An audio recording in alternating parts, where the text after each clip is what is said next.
think? Well, he's relying on you, isn't he? He wants her to stop. George isn't one for bringing attention to himself. Will you hush up? What's the matter with you now? He's sort of suggesting the other prisoners take it out on him over the campaign. He's worried about the kids. Well, he's bound to be, isn't he? Two lads like that need their father at home. He'll have to do extra time for trying to escape. He'll lose his remission. I can't tell her to stop. She's got mixed feelings about me at the best of times. Oh, Terry, she was worried sick about you when you were in hospital.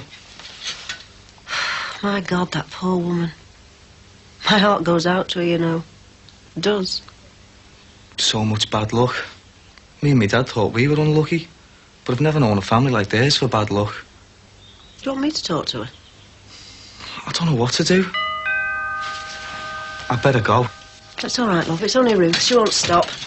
I want to help sort this out with you. Hello, love. Come in. Hello, Sheila. How are you today? I'm okay, thanks, love. This is Terry. Hello. Right. I'll be back about 4, Sheila. Oh, that's great, love. Listen, I've put her bottle and nappies in the bottom, and if you feed her when you get back, and then again at lunchtime, she should be all right. How'd you like having a baby sister, Terry? Oh, no, this is our Barry's mate. He's only popped in. I thought he was your lad, Sheila. Sorry, love. Bye. Ta-ra. Okay, love. There we are. That's it. Thanks, Ruth. I'll see you later, love. She should be all right for you. She'll be no trouble, love. You enjoy yourself. Thanks. Ta-ra. Ta-ra, love.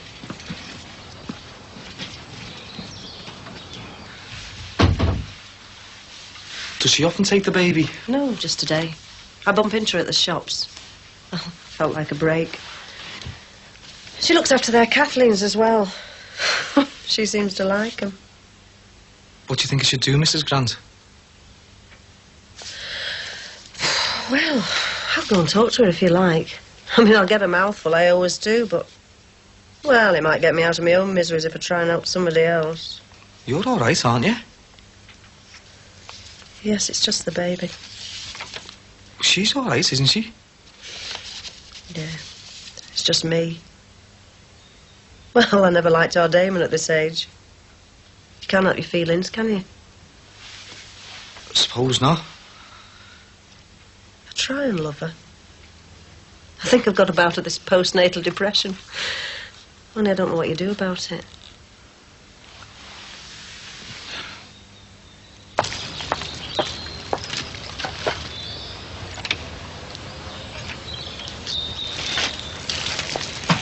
Hello? Anyone home?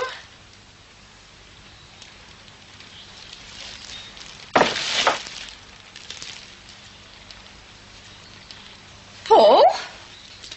Gordon? Paul? Paul? Gordon?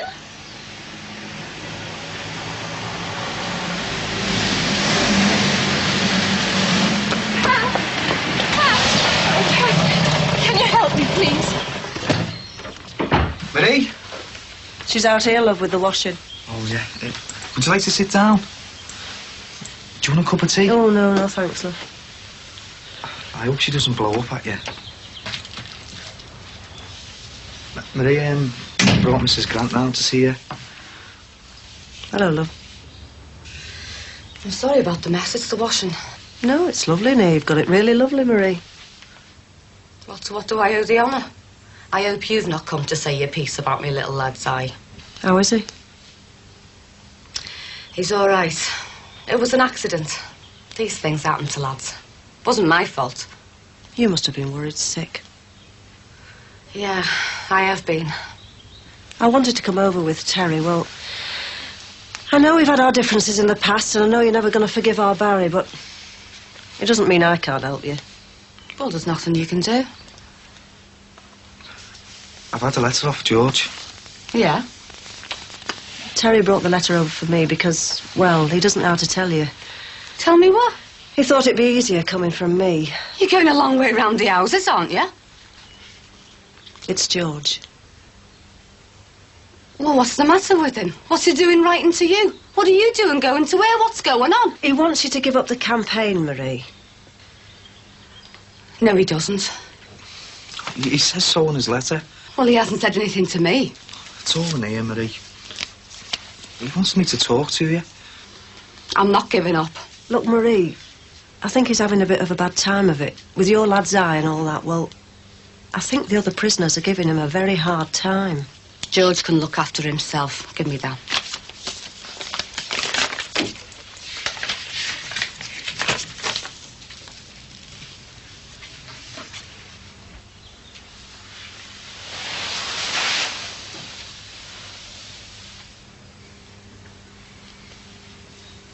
You've got to put your family first, love. Well, I'd say someone's been searching for something, you know, looking around. Can't understand it. Unless Paul's been home looking for something. Yeah, well, I haven't seen him. Well, you should ask Mr. C. He'll have it jotted down if anyone's been in or out of the close. I wonder if I should phone him. Well, there is £40 missing. It's my catering money. I can't imagine what Paul would want that for. I mean, well, he could go to the bank. Yeah, well, I don't know what to suggest. You know, there's more to this than meets the eye, Annabelle. Well, I don't think it's burglars. I think it's a member of my own family. Had some sort of turn. Well, Miss Havisham, I don't really have the time at the moment. But if you really insist on going through it... I would like to. Well, what about Friday, 10:30? Oh, I'll be at the London sales office then. Well, then, it'll have to be next Tuesday, same time. Yes, that's fine. Worthwhile, your visit to London, is it? One more piece in the jigsaw. That was my idea, you know. The London office. I had some very good times down there setting that up. About 9 or 10 years ago now. I'm really looking forward to going down. It's been ages since I was there. Give me a chance to do some shopping. I desperately need some new clothes. Just as long as Hamilton Devereux pay your expenses and not Curzon Communications. Sorry, Malcolm, I didn't know you were engaged. Oh, that's all right, Mr. Matthews. I was just going. Tuesday at 10:30 then.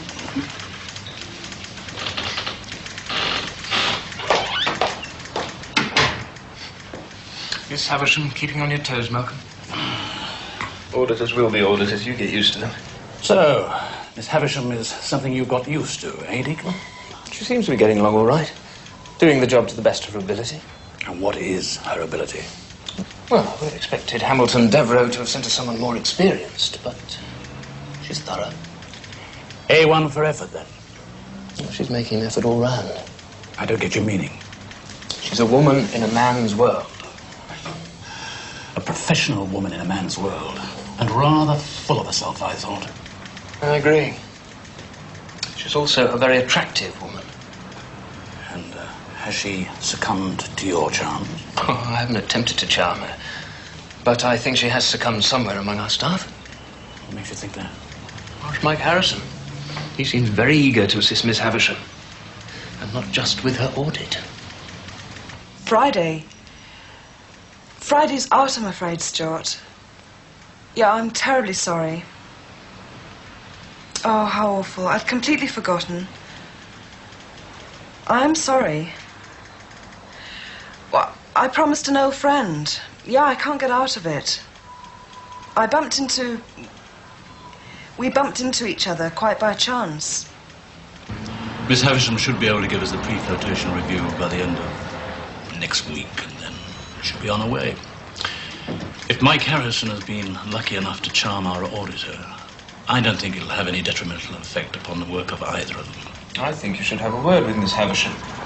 It's her business. She's here to work for us, not to seduce our staff. I think you're overreacting. I object to the unprofessional aspect of it all.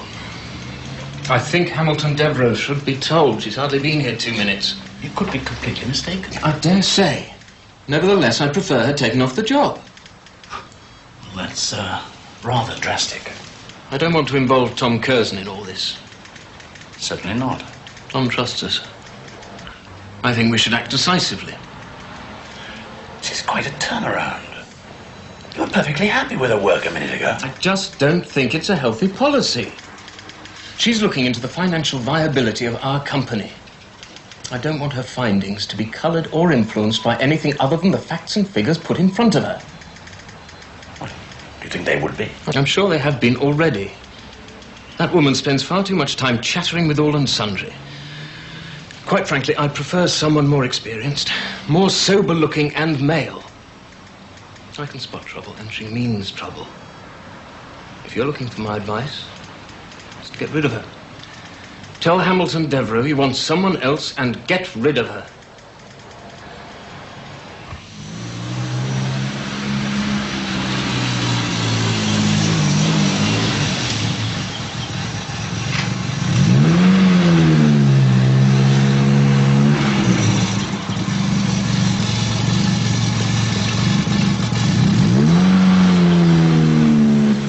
I do understand your point of view, honest. I know how difficult it is to stop something once you've got started. I've thought and thought about it.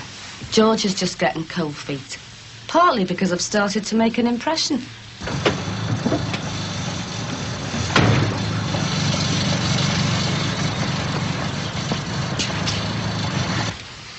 You still not convinced her, Mrs. Grant?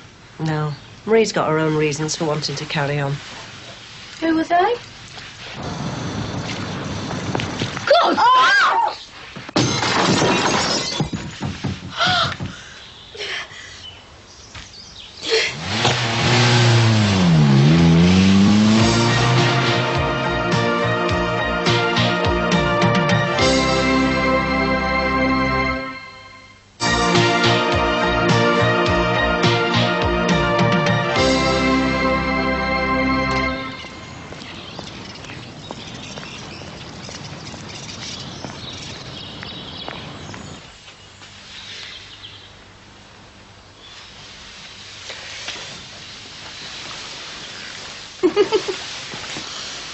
When my George hears that I ended up under a duvet with you. God, you never know what's going to happen, do you? This time last year, who'd have thought? This time next year, the bomb might have dropped. It could just be specks of radioactive dust. Oh, cheer me up some more. It is chilly, though. Do you want to come over to mine? No, Teddy'll be back soon. Be all right when the wind is boarded up.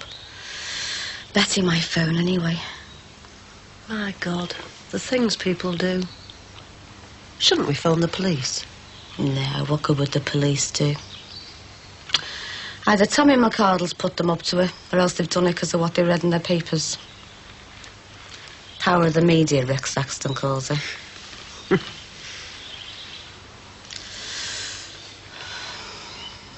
I'm going to have to jack it in, Sheila. It's too much of a risk. You see, Mrs. Collins, we had a miserable night last night. I'm really fond of Gordon. I am, really. And I never wanted this to happen. He's always been jealous. First Damon Grant and now this. And he won't believe me when I tell him Anyway, I just wanted to see him. If he doesn't want me to see anyone else, I won't. Now, let me get this straight. Gordon called round to see you yesterday.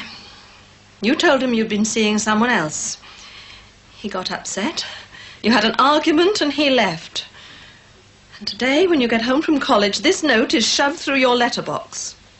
That's about it, yes. Well, I'm not surprised he was upset. He thought a lot of you. There's nothing he wouldn't have done for you. There's nothing I wouldn't do for him. Breaking his heart is included in that service, I assume.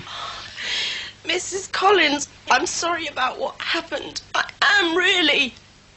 I should hope so. You're not the only one that Gordon's left behind, you know.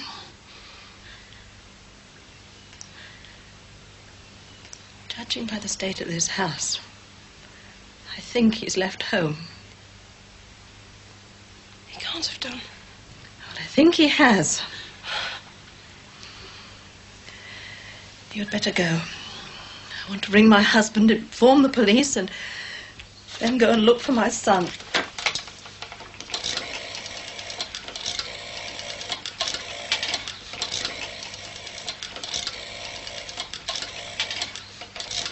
Is there anything I can do? I think you've done quite enough already.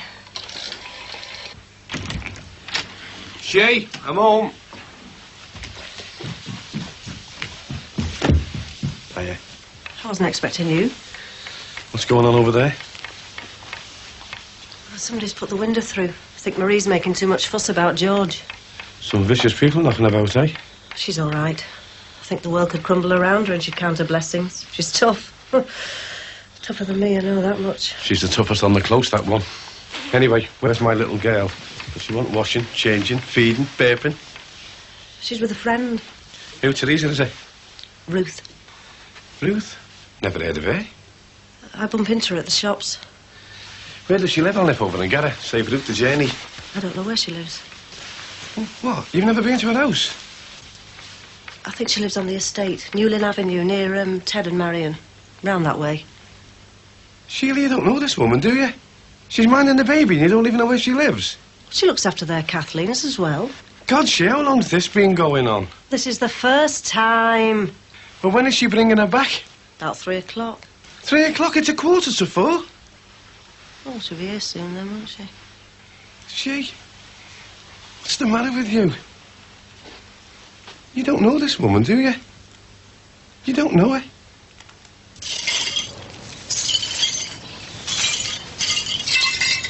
Yes! Here we go, here we go, here we go, here we go. Patrick goes to Hollywood with my guitar. Yes! Kate!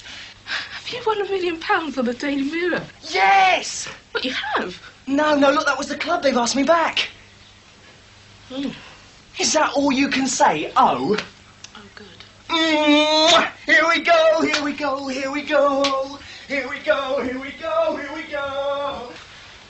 Anything could have happened to her. It's 4 o'clock and she's an hour late now and there's still no sign of her. I think we should go look around the shops and that. I think we should go looking now. I can't just stand here waiting. I'd better stay here then in case they get back. Well, can't you see why I'm worried? Yes, I can see why you're worried. You're making me worried pacing up and down. I wouldn't give her to anybody I didn't trust. I'm going. I'll see you later.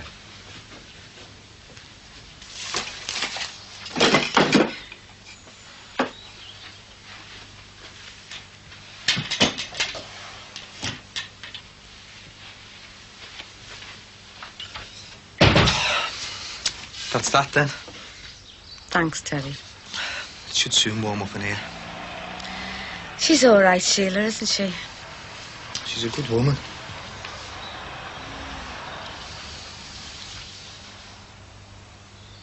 I can't say I'm giving up. I'm not giving up.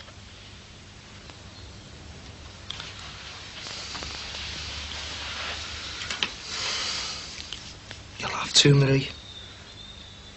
Do you know what they used to say to me? Because my mum was a caesarean.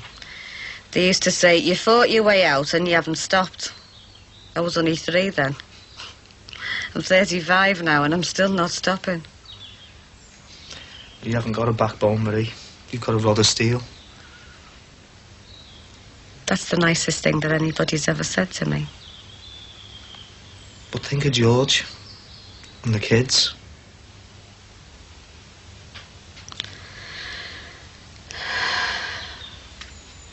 Yeah. I am going to stop the campaign. You'll have to. I'll not stop fighting, though. It's in my nature. I know. I'll bounce back. So will George.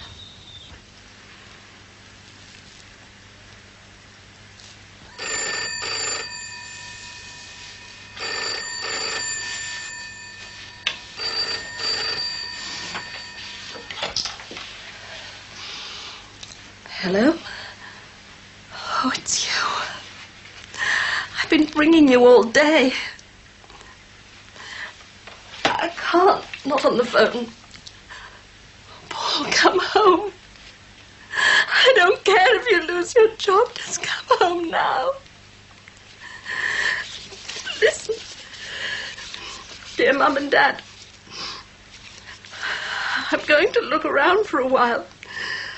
Sorry if I've borrowed 40 quid, but with my savings that will keep me going. I'll see you when I've grown up a bit. I have to get away for it to happen. And I'm sorry if I've upset you. Love, Gordon.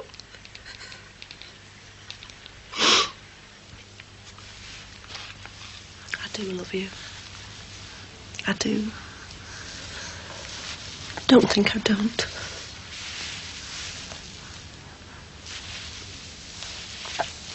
Oh, I wouldn't give you away. It'd break my heart if anything happened to you. Do you know, when you're 16, I'll be 60. I'll be an old woman. Where's your dad?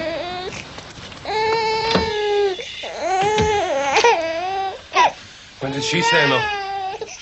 Here, go to your dad. He loves you. Yeah. Come on. I wouldn't give you to strangers, would I, love them? I didn't. As good as. I wouldn't have done what you did. How do you know? Because I know. You know what it's like to be pregnant, do you?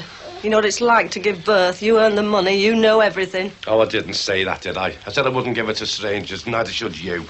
I am a stranger to her. Yeah. You've been a stranger to me round here lately. Come on, babe. Oh, bored with her now, are you? It's boring, innit? Looking after a baby, boring. Takes time. Takes time you haven't got. Takes time you could be in London with Janet Hanson. What? You know, you know. What's got into you? This house! This 3-month-old lump that I'm tied to for the next, what, 5, 10, 16 years? I don't want her! Sheila! I don't love her now. I don't like her. I don't want her. Oh, Sheila, come on, I don't know what to do. Sheila, love. Sheila, you've got that illness, babe. Oh, come on, love. I'm sorry. It's my fault. I didn't realise it was so serious. Oh, come on, love. We can sort this out. Look, I don't know. Look, I'll help you, love. Honest, I'll help you. And I'll love the baby. I'll love it as much as